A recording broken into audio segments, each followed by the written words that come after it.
Αυτό θα το βεβαιώσει ο κύριος. Λοιπόν, Χριστέ μου, εδώ ο κύριος εδώ μου λέει αν έχω σεξουαλικές επαφές.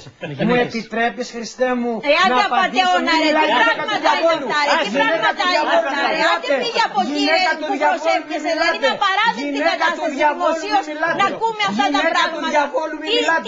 Γυναίκα του διαβόλου μη μιλάτε.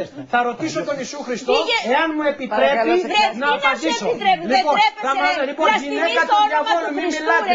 Γυναίκα του διαβόλου μη μιλάτε. Λουκά του διαβόλου μη μιλάτε. Λουκά του διαβόλου μη μιλάτε. Ήμαρτον, ειρήνη μου αδέρφια. Ζωντανά στο στούντιο να μιλάς με τον Χριστό. Αν είναι δυνατόν δηλαδή. Ποιος επιστεύει, ποιος επιστεύει. Διαβολεμένη Λουκά.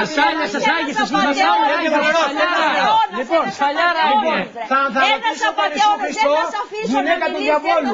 Γυναίκα του διαβόλου.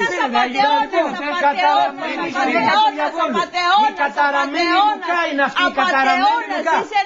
Θα ρωτήσετε σήμερα η γυναίκα του διαβόλου. Σεξ, Λουκά του διαβόλου. Ένας απατεώνας, Θα ρωτήσω στο νοσοκομείο.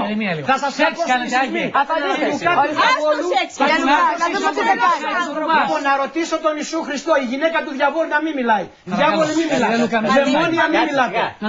Μην μιλάτε δαιμόνια. Λοιπόν, Χριστέ μου, αυτή εδώ πέρα η γυναίκα του διαβόλου ένα χρόνο να είναι άρρωστη. Το πρώτο, αυτή η γυναίκα του διαβόλου. Το πρώτο, Χριστέ μου, ένα χρόνο να είναι άρρωστη. Αυτή η γυναίκα του Λουκά που παρασένει τη χριστιανή. Από σήμερα θα είναι άρρωστη, Χριστέ μου. Τώρα για την ερώτηση με ρωτάνε οι άνθρωποι εδώ, εάν για σεξουαλικές επαφές. Να απαντήσω, Χριστέ μου, όχι. Να απαντήσω.